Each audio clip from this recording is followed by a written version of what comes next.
ರಾಜ್ಕುಮಾರ್ಂದು ಕಸ್ತೂರಿ ನಿವಾಸ ಮಯೂರ ವರ್ಮ ಆಗಲಿ ಅಥವಾ ಬಂಗಾರದ ಮನುಷ್ಯ ಅಂತ ಒಂದು ಸಿನಿಮಾದಿಂದ ರೈತ ಸಂಘ ಇವತ್ತಿನ ರೈತರು ಏಳಿಗೆ ಆಗಕ್ಕೆ ಕಾರಣ ಒಂದು ಬಂಗಾರದ ಮನುಷ್ಯ ಅಂತ ಒಂದು ರಾಜ್ಕುಮಾರ್ ಸಿನಿಮಾ. ಅಂದ್ರೆ ಇಂದಿನ ದಿನಗಳಲ್ಲಿ ಐತಿಹಾಸಿಕ ಭಕ್ತಿ ಪ್ರಧಾನವಾಗಿರ್ತಕ್ಕಂಥ ಸಿನಿಮಾ ಬರ್ತಾ ಇತ್ತು. ಅದಕ್ಕೆ ಮಹತ್ವ ಪಡಿಬೇಕಾದ್ರೆ ಅಂತ ಅವತ್ತಿನ ಸಿನಿಮಾ ನಿರ್ಮಾಪಕರಿದ್ರು. ಆದ್ರೆ ಇವತ್ತಿನ ದಿನ ಸಿನಿಮಾ ನಿರ್ಮಾಣ ಮಾಡೋರು ಕೂಡ ಎಲ್ಲರೂ ಹೋಗ್ಬಿಟ್ಟಾರ. ಅಂತ ಸಿನಿಮಾ ಮಾಡ್ಬೇಕಾದ್ರೆ ಕಷ್ಟ ಐತೆ.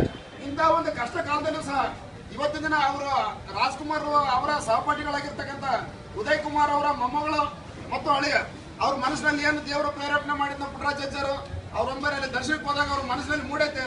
ಆ ಅನಾಥ ಮಕ್ಕಳು ನೋಡಿದ ಮೇಲೆ ನಾವು ಎಲ್ಲ ಬೇರೆ ಎಲ್ಲ ಇವರು ಎಲ್ಲ ಸಿನಿಮಾ ನಾಟಕ ರಂಗದಲ್ಲಿ ಬಂದು ಇವರು ಕ್ಯಾಮ್ರಾಮನ್ ಆಗಿ ಹಲವಾರು ಸೇವೆಗಳನ್ನು ಸಲ್ಲಿಸೋದ್ರ ಮುಖಾಂತರ ನಾವ್ ಯಾಕೆ ನಮ್ದು ಏನೇ ಇರಲಿ ದೇವರ ಒಳ್ಳೆದನ ಮಾಡ್ಲಿ ಕೆಟ್ಟದನ ಮಾಡ್ಲಿ ದೇವ್ರ ಮೇಲೆ ಬಾರಾಕೊಂಡು ಸಿನಿಮಾ ಮಾಡ್ಬೇಕಂತೇಳಿ ಸಿನಿಮಾ ಮಾಡಿಬಿಟ್ಟಾರ. ಈ ಸಿನಿಮಾ ಮಾಡಿದಾಗ್ಲಿಂದ ಫಸ್ಟ್ ಶೋಗೆ ನಾವು ನಮ್ಮ ಮೃತ್ಯುಂಜಯ ಸ್ವಾಮಿ ಅವರು ರಂಜಿತ್ ಕುಮಾರ್ ಅವರು ನಾವು ಫಸ್ಟ್ ಶೋನೇ ಕುಂತ್ಕೊಂಡಿದ್ವಿ. ಏನ್ರಿ ಹೆಂಗೈತಂತ ಬಂದರನ್ನೆಲ್ಲ ಕೇಳ್ತಾ ಇದೀವಿ. ನಾವೇ ಅವ್ರನ್ನೆಲ್ಲ ಎನ್ಕ್ವೈರಿ ಮಾಡ್ತಾ ಇದೀವಿ. ಒಂದು ಯುವಕರಿಂದ ಹಿಡಿದು ಮುದುಕರಿಂದ ಹಿಡಿದು ಮಹಿಳಾಲಿಂದ ಹಿಡಿದು ಯಾರ ಬಾಯಿಗನ ಕೇಳೋ ಸಿನಿಮಾ ಫಸ್ಟ್ ಕ್ಲಾಸ್ ಐತೆ. ಇವತ್ತಿನ ಇಲ್ಲಿ ಹೇಳಕ್ ಇಚ್ಛೆ ಬಯಸಕ್ಕಲ್ಲ.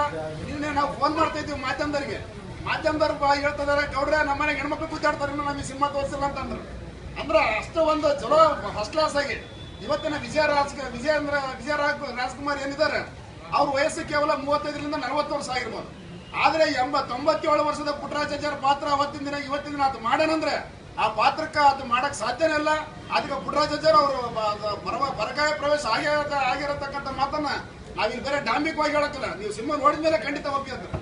ಯಾಕಂದ್ರೆ ಆ ಸಿನಿಮಾ ನೋಡಿದ್ಮೇಲೆ ಕೂಡ ಏನ್ ಅನಿಸ್ತಾ ಐತೆ, ಇವತ್ತಿನ ಗ್ರಾಮೀಣ ಮಟ್ಟದಲ್ಲಿ ನಿನ್ನೆ ಸೀದರಗಡ್ಡೆ ಅವರು ಒಂದು 50 ಜನ ಹೆಣ್ಮಕ್ಳು ಕ್ಯೂ ಸಿಸ್ಟಮ್ ತಗೊಂಡ್ಬಿಟ್ಟಾರೆ ನೋಡಕ್ಕೆ. ಅಂದ್ರೆ ಅಲ್ಲಿ ನೋಡಿದಾಗ ನಮ್ಗೆ ಏನ್ ಇಚ್ಛೆ ಆಗ್ತೈತೆ, ಒಂದು ಭಾವನೆಗಳ ಬದಲಾವಣೆ, ಗ್ರಾಮೀಣ ಮಟ್ಟದಲ್ಲಿ ಒಂದು ಬದಲಾವಣೆ. ಇದು ಒಂದು ಅಕ್ಷಯ ಪಾತ್ರ ಇವತ್ತಿನ ದಿನ ಅಂತ ಒಂದು ಅಂಧ ಅನಾಥ ಮಕ್ಕಳನ್ನ ಯಾವುದೇ ರೀತಿಯ ಕೀಳುಮಟ್ಟದಲ್ಲಿ ನೋಡಬಾರ್ದು. ಅಂತ ಮಕ್ಕಳಿಗೆಲ್ಲ ಒಂದು ಕರ್ನಾಟಕ ರಾಜ್ಯದಲ್ಲಿ ಆಶ್ರಯ ಸ್ಥಾನ ಐತಕ್ಕಂಥ ಒಂದು ಮಹತ್ವವನ್ನು ತೋರಿಸಿಬಿಟ್ಟಿರ್ತಕ್ಕಂಥ ಗದಗಿನ ಶ್ರೀ ವೀರೇಶ್ವರ ಪುಣ್ಯಾಶ್ರಮದ ಪುಟ್ಟರಾಜ್ ಗವಾಯಿಗಳ ಸಿನಿಮಾ ಚಲನಚಿತ್ರವನ್ನ ಇವತ್ತಿನ ಇವರು ತೆಗೆದಾರ. ಅದಕ್ಕಾಗಿ ಅವ್ರಿಗೆಲ್ಲರಿಗೂ ಕೂಡ ನಾವು ಮಹತ್ವ ಕೊಟ್ಟಿವಿ. ಇಲ್ಲೆಲ್ಲ ಬಳ್ಳಾರಿ ಜಿಲ್ಲೆಯಲ್ಲಿ ಸಾಕಷ್ಟು ಜನ ಭಕ್ತರಲ್ಲಿ ಅಂದ್ರೆ ಭಕ್ತರಲ್ಲಿ ಕೂಡ ಹೇಳಿರ್ತಾರೆ, ಇವತ್ತು ಕತ್ಲರ ಆತ ಅಂತ ನೀವು ನೋಡಿರ್ತಾರೆ. ಎಲ್ಲರಿಂದ ಅಜ್ಜರ ಸಿನಿಮಾ ಬರಲಿ, ಅಜ್ಜರ ಯಾವುದೇ ಕಾರ್ಯಕ್ರಮ ಬರೋಕ್ಕೆ ಮುಂಚೆ ನಾನು ಅಜ್ಜರ ಭಕ್ತ ಅಂತ ಬಡವರ್ ತೋರಿಸಿಕೊಂಡು ಹೇಳೋರು ಜಾಸ್ತಿ ಆಗ್ಯಾರ. ಆದ್ರೆ ಸಿನಿಮಾಗಳಿಗೆ ಬಂದು ನೋಡೋರು ಕಡಿಮೆ ಆಗ್ಯಾರ. ಅದೇ ಇದು ಕೂಡ ನಮಗೆ ಬಹಳ ನೋವಾಗುತ್ತೆ.